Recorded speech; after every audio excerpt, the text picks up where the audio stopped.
I mean, they all want to move far, far away, you know, to go to college. I'm like, come on, man. Give me a break. Is he just transitioning out of Nova then, or what? No, he's still a junior. He's a junior in high school.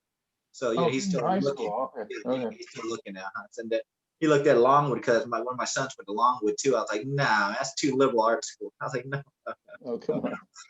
Come on. I was like, come on, man. I mean, I paid a ton of dough for him to go there, man. It's like, oh, no. And you're going to get a real education. You're going to go to Mason. I was like, come on. You know, if he went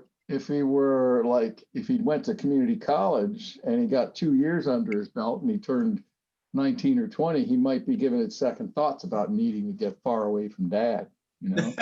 As a junior in high school, he can only imagine having to get somewhere to get where he wants to be, you know. Exactly.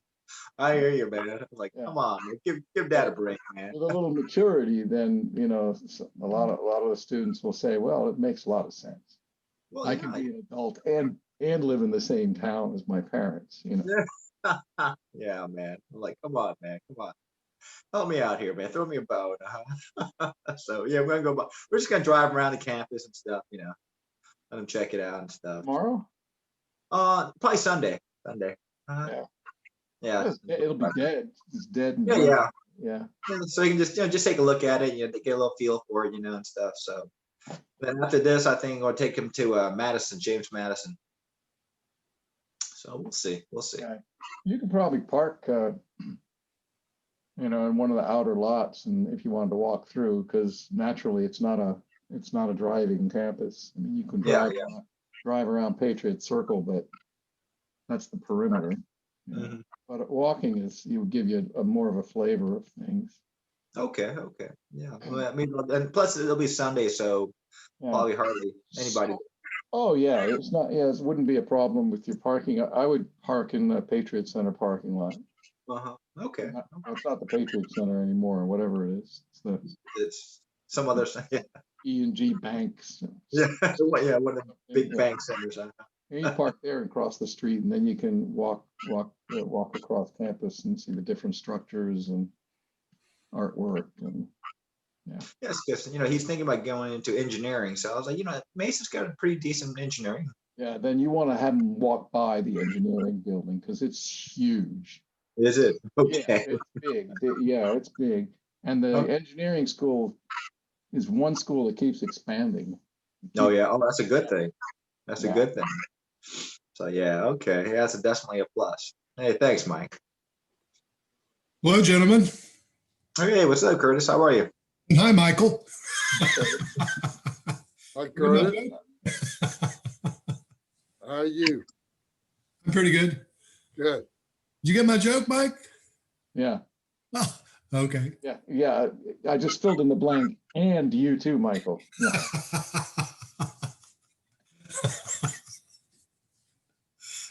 They don't get it though. Mm-hmm. Yeah. Squeeze the rubber duck. I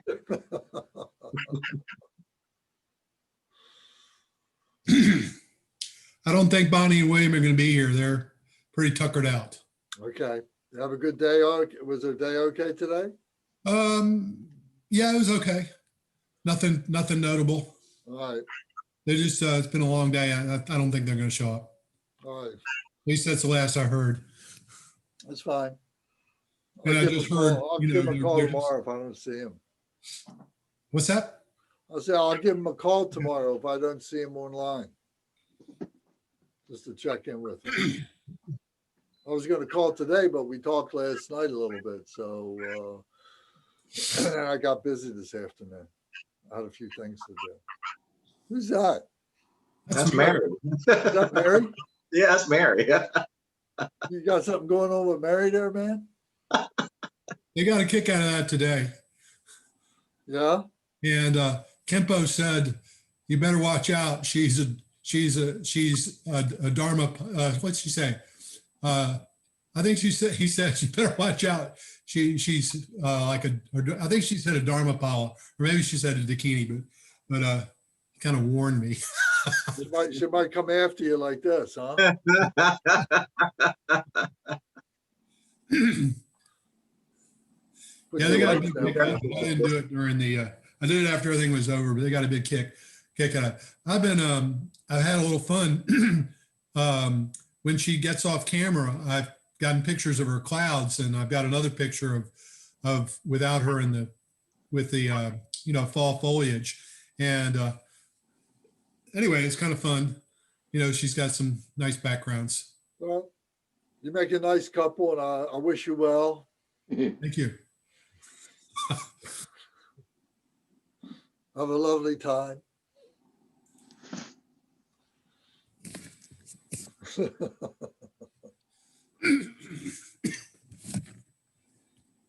All right, well, shall we get started, and we'll let anybody coming in late just join us. So why don't we start with our opening prayers, and maybe Michael would like to do the opening prayers tonight. You up for that, Michael? You turned off your mic. I can't hear you. Yeah, I think I can do that. All right, good. Remind me, small book, 1 No, through we're using the big book today. big book. Page 3 through 7-limb prayer, right? Well, why don't we just why don't we do the 7-limb prayer? Do the whole thing, and but just read through it one time in English. That would be So good. just the 7-limb prayer? No. Page 3, all Yeah. the way to the to page 10B, and Yeah. just read through the English Okay. one time. No Tibetan, huh? Right. Make it easy. Okay. So focus our minds on the meaning. Okay. Opening prayers. Altruistic motivation. All mother sentient beings, especially those enemies who hate me, obstructors who harm me, and those who create obstacles on my path to liberation and omniscience, may they experience happiness, be separated from suffering, and swiftly I will establish them in a state of unsurpassed, perfect, complete, and precious Buddhahood. Action Bodhicitta prayer. Thus, until I achieve enlightenment, I perform virtuous deeds with body, speech, and mind. Until death, I perform virtuous deeds with body, speech, and mind. From now until this time tomorrow, I perform virtuous deeds with body, speech, and mind. We take refuge in the kind root Lama and lineage Lamas. We take refuge in the deities of the mandalas of the Yidams. We take refuge in all the exalted Buddhas. We take refuge in the perfect Dharma. We take refuge in the excellent order of the Sanghas. We take refuge in all the noble Dakas, Dakini, and Dharma guardians, possessors of the eye of wisdom. Until I attain the heart of enlightenment, I take refuge in all the Buddhas. I take refuge in the Dharma, and likewise in the assembly of Bodhisattvas. As the previous Buddhas embraced the enlightened mind and progressed on the Bodhisattva's path, I too, for the benefit of all sentient beings, give birth to bodhicitta and apply myself to accomplish the stages of the path. In the Buddha, the Dharma, and the Sangha most excellent, I take refuge until enlightenment is reached. By the merit of generosity and other good deeds, may I attain Buddhahood for the sake of all sentient beings. May all mother sentient beings, boundless as the sky, have happiness and the causes of happiness. May they be liberated from suffering and the causes of suffering. May they never be separated from the happiness that is free from sorrow. May they rest in equanimity, free from attachment and aversion. I bow down respectfully with body, speech, and faithful mind to all Tathagatas in the 10 directions. those who have already reached the Tathagata state, those who are reaching it at present, and those Tathagatas still to come. Through the power of Samantabhadra's prayers, may all Buddhas manifest vividly in my mind. I prostrate to them, multiplying my body as many times as there are atoms of the earth. In each atom, I visualize as many Buddhas as there are atoms, surrounded by countless bodhisattvas. Thus, all space is filled with Buddhas and bodhisattvas. I praise all Buddhas through magnificent chanting, expressing the great ocean of their excellent qualities. To all Buddhas, I make offerings of various pure flowers, flower garlands, of music, anointing oils, magnificent light, and fragrant incense. I make offerings to them of fine garments, perfume, and potpourri piled high as Mount Meru and arranged in the most beautiful way. I visualize the highest and most extensive offerings and offer them with great faith to all Buddhas. I prostrate to the Buddhas and make offerings to them, following the deeds of the great Bodhisattva Samantabhadra. I confess to you, Buddhas, whatever negative action I have committed due to the power of anger, desire, and ignorance. I rejoice in the merit of all the Buddhas in the 10 directions, of the great Bodhisattvas and Pratyeka Buddhas, those who have attained arhatship and those who are entering the path of arhatship, and all other beings. I request to all great protectors and Buddhas to turn the highest wheel of Dharma as the light dispelling the darkness of beings of the 10 directions and leading them gradually to the enlightened state. I supplicate those Buddhas intending to pass into parinirvana to live long, for as many aeons as there are atoms of the earth, in order to benefit all beings. Whatever merit I have gathered through prostrations, offerings, confession, rejoicing, beseeching, and praying for the sake of the enlightenment of all sentient beings, all this I dedicate. The ground is sprinkled and scented with scented water and strewn with flowers. It is adorned with Meru, the supreme mountain, the 4 continents, and the sun and the moon. As a Buddha field, I offer it. May all sentient beings attain the happiness of the Buddha fields. To the lamas who possess the 3 kayas, I offer the outer, inner, and secret offerings. With my body, wealth, and all that is visible, please grant me the supreme realization, enlightenment. Whatever merit I have gathered through prostrations, offering, confession, rejoicing, beseeching, and praying for the sake of the enlightenment of all sentient beings, all this I dedicate. Om Guru Ratna Mandala Pudza Mega Samudra Saparana Samaye Ahom.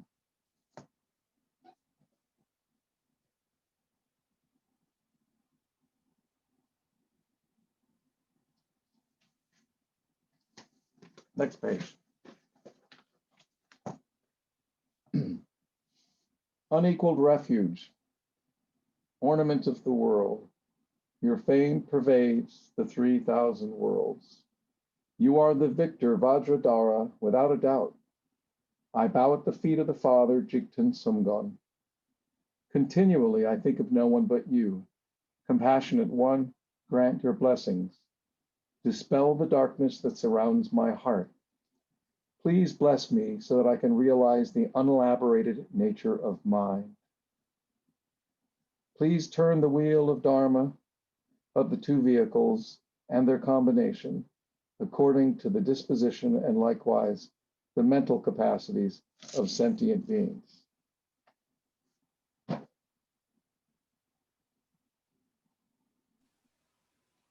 Lance, Thank I've you. got a book. Are we saying of the 2 wheels or of the 2 vehicles? It's the 2 vehicles, yes. In the early, there was a typo. So it should be of the 2 vehicles and their combination. Is wheels correct at all? Well, there's wheels on the vehicles. This the second turning of the wheel. Now, please turn the wheel of the Dharma Of the two vehicles. the vehicles of loving kindness and compassion, the accumulations. Or the two vehicles, or you can say the two vehicles of the Hinayana and the Mahayana. That would be more accurate. The Hinayana and the Mahayana. Okay, I see. Okay. Okay. So we go to Padmasambhava in this book, which starts on page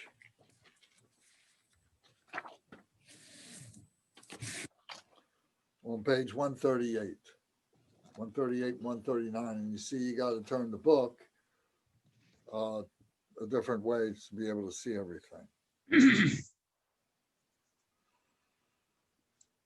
So I presume everybody might know the story of Padmasambhava.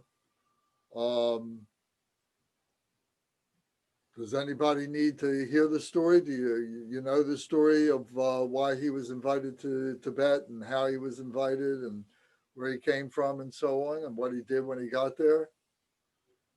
Michael? Okay. Okay. So let me see here. So if we look at, if you have your cards handy, where are mine?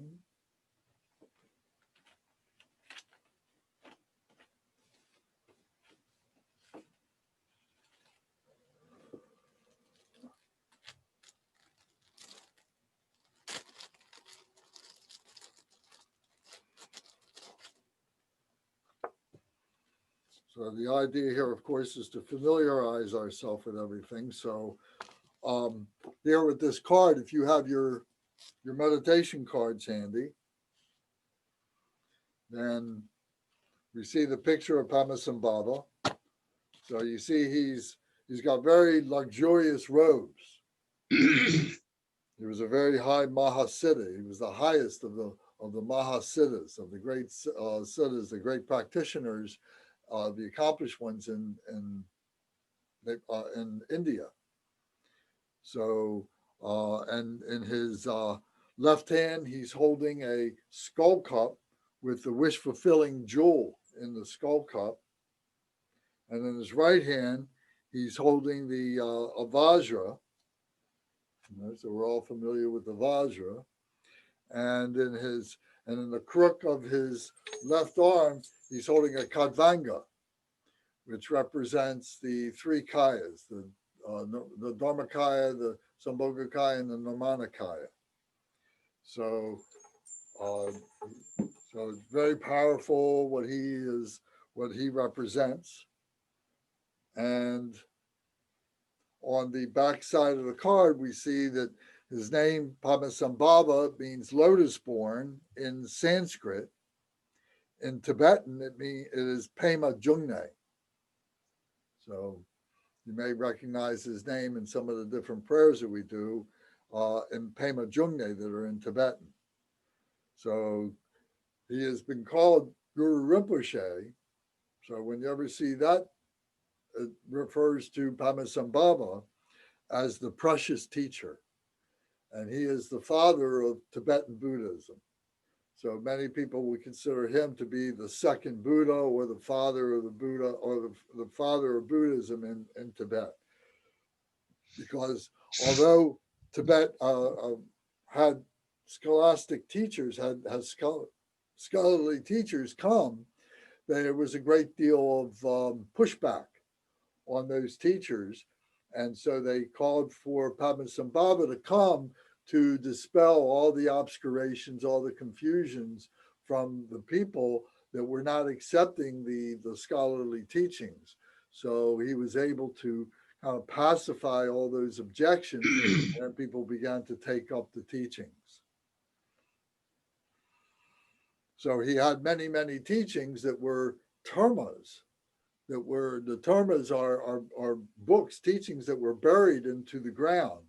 They were inscribed by his consorts, and his most famous, his main consort was Yeshe Shogyo, and he would, request her to write things down as he would dictate them. And then many times he would be giving teachings to people as they would come in, but many more times he would say, this needs to be buried. And when it's time for the people to accept this, to be able to recognize what this is, it'll be discovered. So like the Bardo Todal is one of those books, the book of the Great Liberation by Hearing in the Intermediate States, or the otherwise known as the Tibetan Book of the Dead. It was all written by Padmasambhava, and it was a Dharma text. So many of these texts are Dharma texts. So, and the one that we're going to do is a Dharma text, I think. So his Lance, can you say that word again? Terma or Torma or Terma, T-E-R-M-A. Hmm.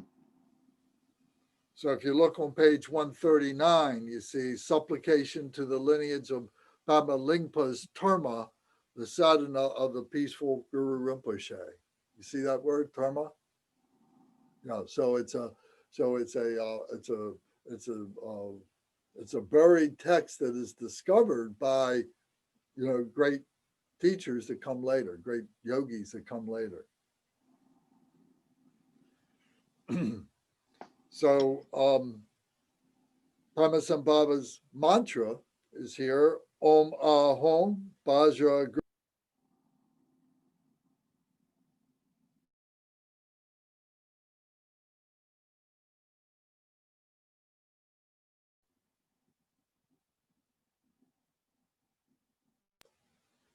Is that oh, okay? You can hear me, right? Okay. Okay. So Oma Hong Bajra Guru Pema Siddhi Hong. So Oma Hong is the enlightened body, speech, and mind of the master, of the deity that we're speaking about here. So the Om Mani Padme Hung is referring to that. The Bajra Guru is the indestructible teacher. Guru is a teacher in Sanskrit, and Lama is the guru in Tibetan language. They mean the same thing. But usually when the Tibetans use the name guru, it's because they're referring to a very high teacher, to your root guru, or to Padmasambhava, or maybe even to Buddhist Shakyamuni, because then they're talking about the Sanskrit guru being the formative one. And Bajra, it's pronounced here. It's spelled out Bajra because the Tibetans don't say Vajra very well. They make it Bajra, so that's why you might see it written that way. And when it's written in the Tibetan, it's written as a with a B sound. They don't have a V sound in their vocabulary, in their alphabet. There's no V sound, so they use the ba sound is, and then we translate it as Vajra, but they pronounce it as Bajra. He's the indestructible teacher. Pema means purity. Pema is the name of the Padma flower. So Pema would be the Tibetan name. Excuse me, would be the Sanskrit name, forgive me. So it means purify. Siddhi means accomplishments. So he is the indestructible, the pure indestructible teacher of accomplishments, the Siddhi, the accomplishments, and Hong is the indestructible wisdom to make manifest in the heart center. So the Hong. So that's the meaning of his mantra. So when we are reciting the mantra, we should be visualizing Guru Rinpoche Padmasambhava, and because he was a real being, he's a human being, so his teachings and what is, we should look at that as inspiration for us, that this is something as a human being that we can attain these accomplishments. You know, he's really speaking to us directly as a human being. The same as Buddha Shakyamuni, who is a real being as well. So they're talking to you in ways that they're saying, look, you can do this.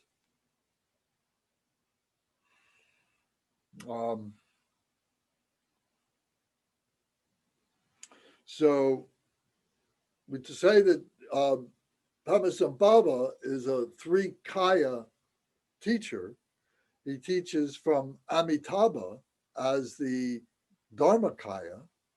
He teaches from Shenrezig or Avalokiteshvara as the Sambhogogaya, and he is the Nirmanakaya. He is the emanation body. So the Dharmakaya is the truth body, which is Amitabha.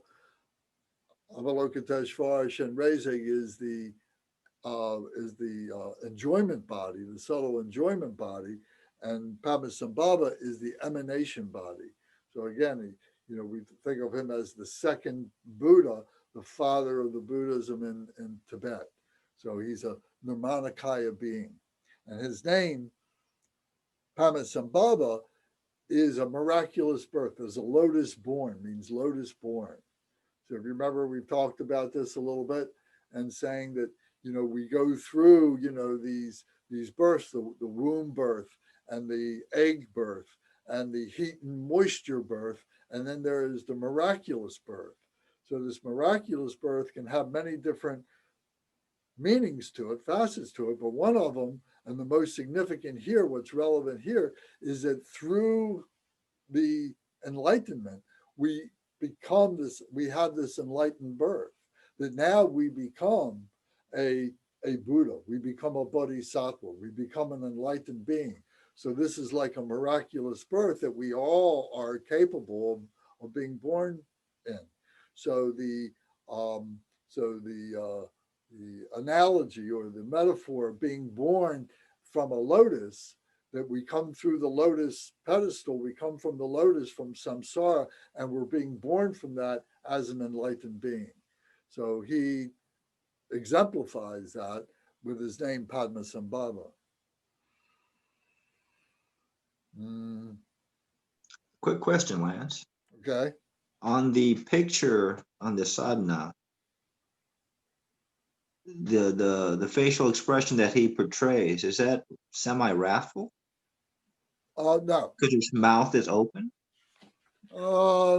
No, if you look at the next page 140, and his mouth is closed. So Okay. no, he's not considered to Yeah, be wrathful at all. Yeah, because I know this one's very passive. Yes. Yeah, no, Mhm. it's just a characteristic of the artist, that's all. Oh, okay.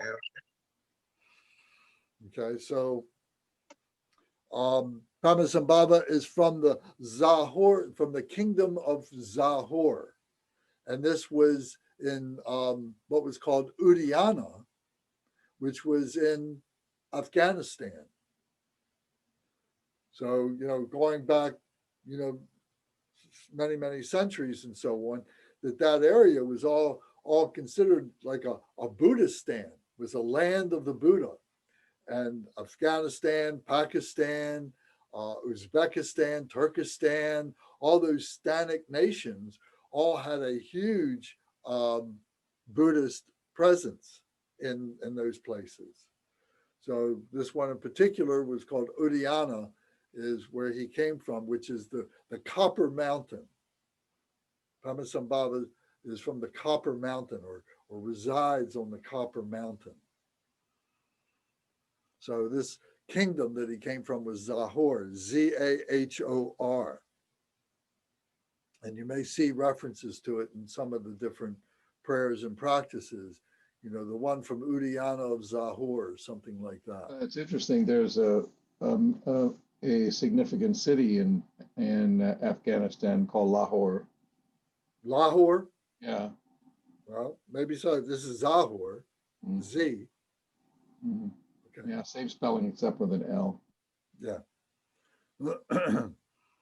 I don't know enough about the language. Maybe it's the same thing, being pronounced different ways or something. I don't know. Lance, I've got a question for you.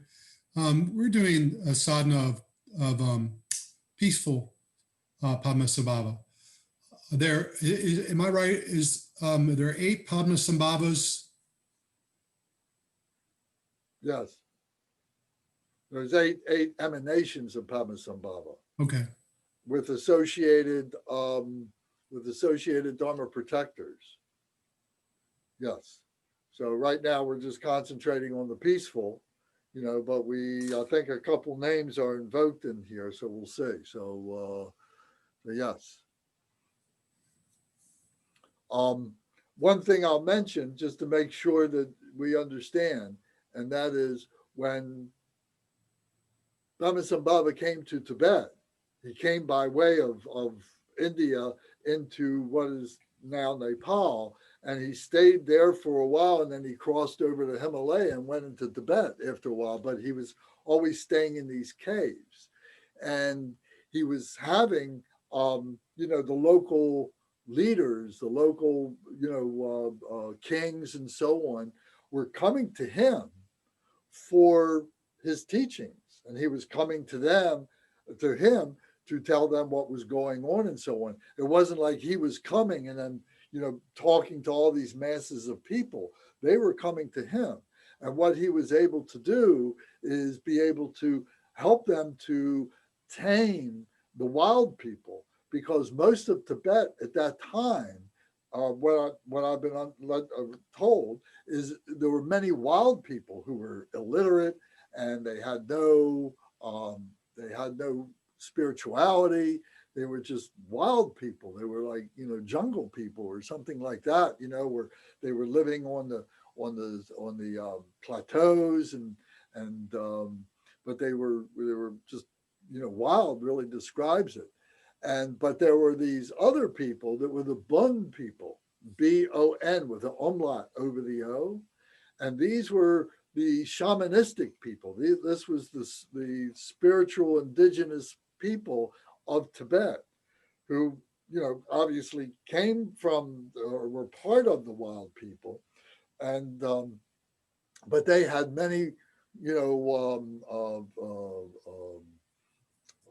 would you say, ferocious kinds of rites and so on. They did animal sacrifice and things like that.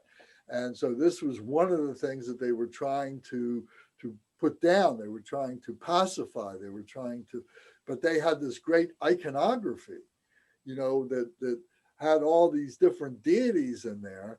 And what Padmasambhava was able to do was to inspire that the Bun people then took their iconography and melted it with the Indian iconography, with the Indian philosophy, the Buddhist philosophy that Padmasambhava was coming. So this way it was winning over all the people because they weren't giving up things. They were exemplifying, or rather they were amplifying what they already were familiar with. Maybe there were some new names and so on were being used, but it was being incorporated into the Buddhist tradition. There still are some Bun people who keep the old ways, but the modern Bun has become what many people will call the 5th school of Tibetan Buddhism, the Bun as the Buddhist, but there still is a Bun with the ancient tradition. So just to make those points clear to you, so you can look it up, you can read lots of stuff about it and so on. It's a very interesting history about it. And I've got a few books here that go into the iconography and so on. It's very, very interesting.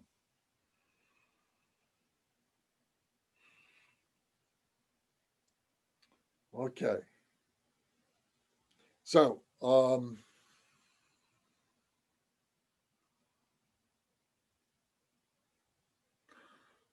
Padmasambhava, the father of Tibetan Buddhism, and started out as, what it became was this Nyingma tradition, the Nyingma school and the Kagyu school. They kind of evolved out of each other. First was the Nyingma school, which then became still continues on. And then the Kagyu school, that became the Galupa. The new Kadampa tradition became the Galupa school. So, and with that, the lay people were as important and as significant and capable of attaining enlightenment just as much as the monastics were. And it wasn't until the time of when the Shakyas really came into power and when the Galupa came into power that they began to say, oh no, it's got to be the monastics. If you want to get enlightened, you got to be a monastic. And then you got to go through all the steps of being a monastic to be able to get to the point where you can be enlightened and so on. But the old schools, the Nyingma and the Kagyu, still, maintain that lay people can attain enlightenment in a single lifetime. And so Milarepa is the hero of that. That's why he's considered to be the patron saint of Tibet, because here was a guy who was a black magician, he was a murderer, he did terrible things, but he also redeemed himself and he attained enlightenment all in his single lifetime as Milarepa. So that was all part of that tradition and so on. So I just make that point to you. Okay, so now we get into the text. So it says, supplication to the lineage of Padmasambhava, of Padma Lingpa Dharma. So Padma Lingpa was the discoverer, or one of the discoverers of Padmasambhava's books, of the ones that were the Dharma that were buried and so on. So he's a discoverer. The Bardo Todal was done by Dorje Lingpa.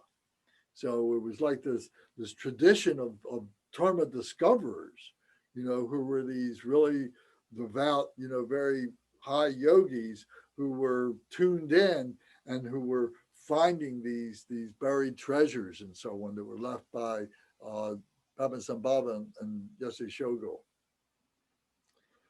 So then it says, Amitabha, boundless light, protector of blissful land, Avalokiteshvara, venerated Padmasambhava, noble lady Yeshe Shogo, Princess Pema Sel, great Totan Padma Lingpa, Siddha Zepal Zhang, Gyalwang Namchak, Chogyal Punsok, Choki Dragpa, Pension Lundru, Trinley Zangpo, Dunkun Dupe Pao, Tenzin Jodo, Locho Choki Gyal, Choki Nima, Pema Gyaltsen, Choki Gyaltsen, Maha Manju, Tepe Zagyan, Choni Norbu, Kind Root Lama, Master and disciples, I supplicate you from the depths of my heart. Please dispel adversities and hindrances. Please bestow your blessings to attain common and supreme accomplishments.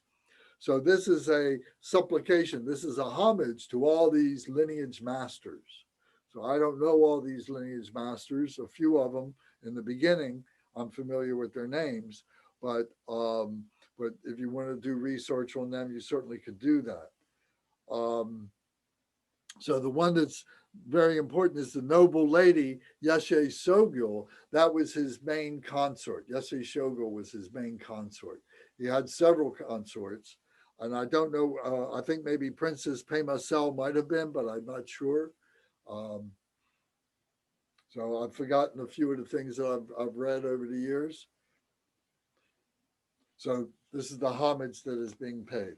So then we turn the page and we go to the next. Here's the last part of that homage.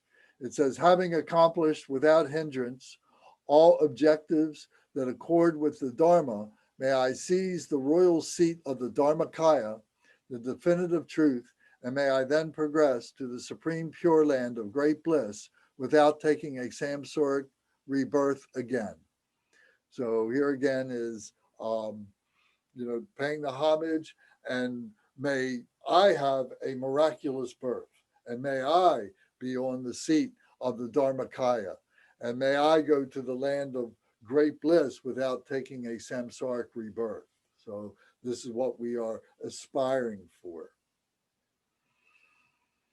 So now we see another image of